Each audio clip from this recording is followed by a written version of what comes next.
چونکہ ہم حضرت امام حسین رضی اللہ تعالی عنہ کو بھی مانتے ہیں اور ان کی بھی مانتے ہیں۔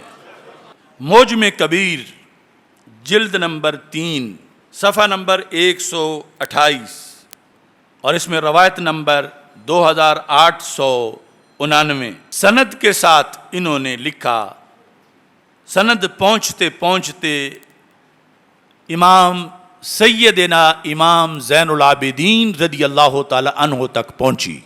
حدثنا الحسین یہاں سے شروع ہوئی، یہ حسین کوئی اور محدث ہیں، تو چلتی چلتی ان یحییٰ بن سعید ان علی بن الحسین ان ابیہ، علی بن حسین یعنی امام زین العابدین رضی اللہ تعالی عنہ اپنے ابا جی کون؟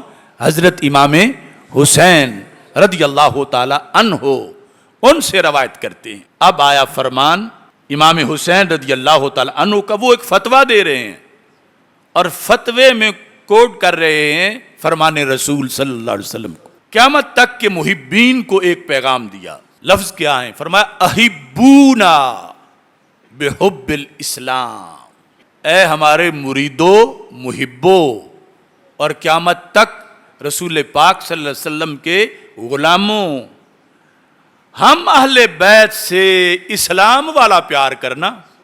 احبونا مانا کیا ہے؟ ہم سے پیار کرنا۔ کون سا؟ بحب الاسلام، جس پیار کی اسلام اجازت دیتا ہے۔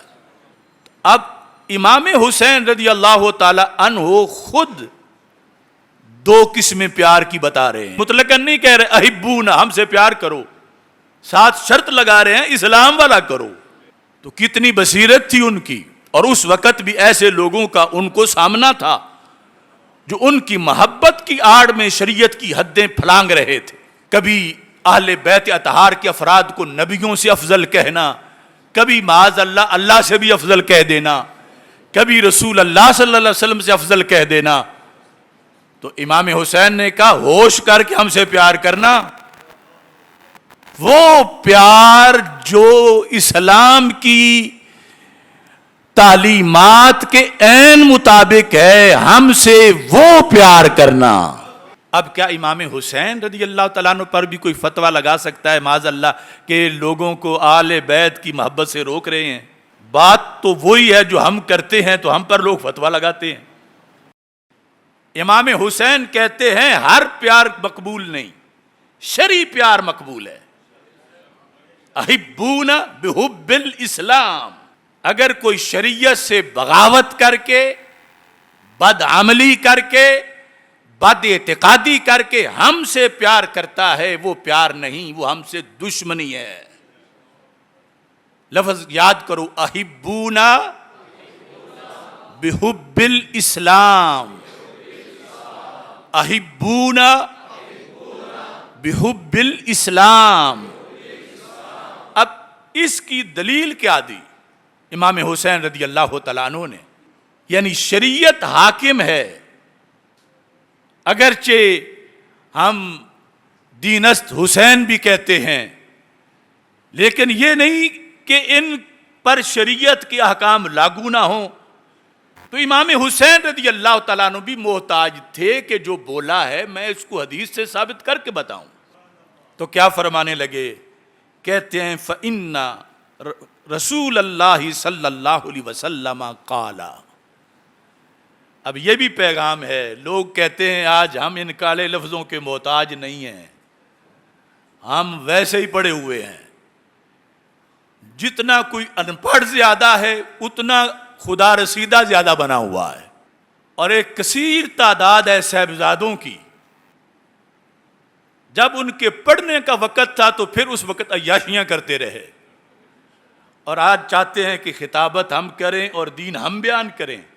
اب کسی غریب کا بچہ MBBS کر جائے اور امیر کا کہے نہیں نسخہ میں لکھوں گا، اگرچہ میں MBBS نہیں، نسخہ میں نے لکھنا، تو کیا اس کو اجازت دی جائے گی؟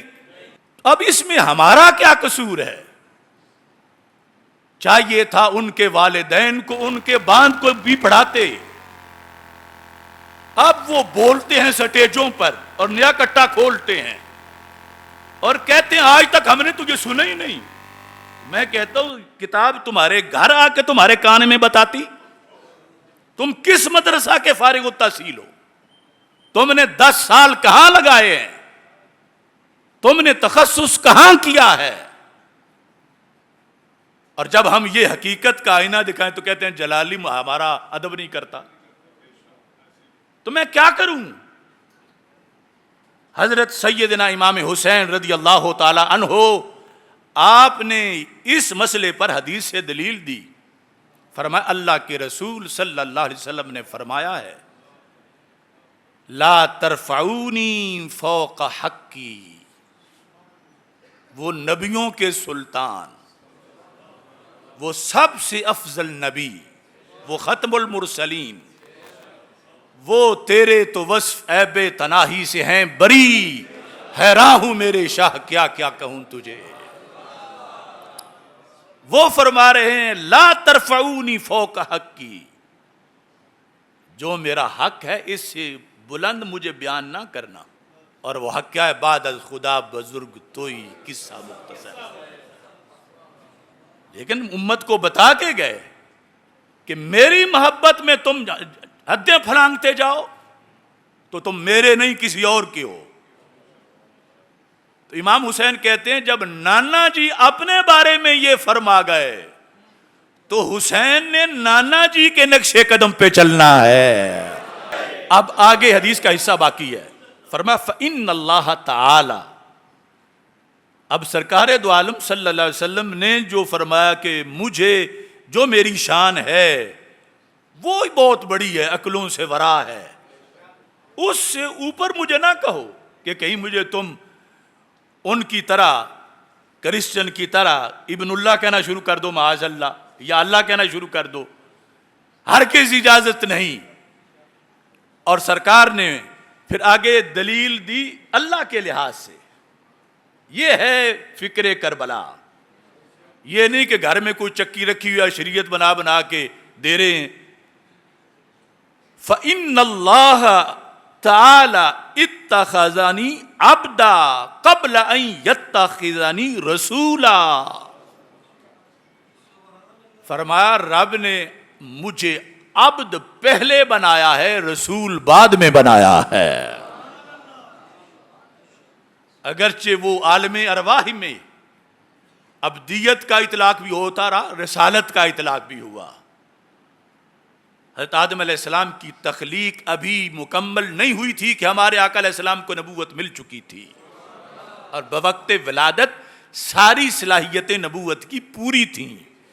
صرف ماحول میں کمی تھی، 40 سال ان کی کمی پوری کرنے کے لیے انتظار کیا گیا. تو فرمایا کہ مجھے میری شان سے بلند نہ کرو. اور یہ لفظ ایک طبقہ اس کو ہی دلیل بنا کے کنجوسی کرتا ہے. وہ اپنے علماء کی وہ شانیں بیان کرتے ہیں جو رسول اللہ کی نہیں کرتے. وہ وہابیت کا طبقہ اپنے بادشاہوں کی وہ شانیں سعودی عرب میں وہ بیان کرتے ہیں جو سرکار کی نہیں کرتے. یہی تو میرا ان سے جھگڑا ہے، اور میری سینکڑوں تقریریں ان کے خلاف ہیں جو مجھے دکھاتے ہیں کہ تم نے یہ بھی کہا، یہ بھی کہا، یہ بھی کہا. میں نے کہا میں نے برحق کہا. حضرت امام حسین رضی اللہ تعالی عنہ نے یہ فرمایا. تو یہ جو شانیں ہیں رسول اکرم صلی اللہ علیہ وسلم کی، ہم ساری زندگی گنیں، کروڑوں گنیں، پھر بھی ختم نہیں ہوتی. لیکن یہ جائز نہیں کہ ہم الوہیت تک لے جائیں، یہ کسی طرح بھی جائز نہیں ہے.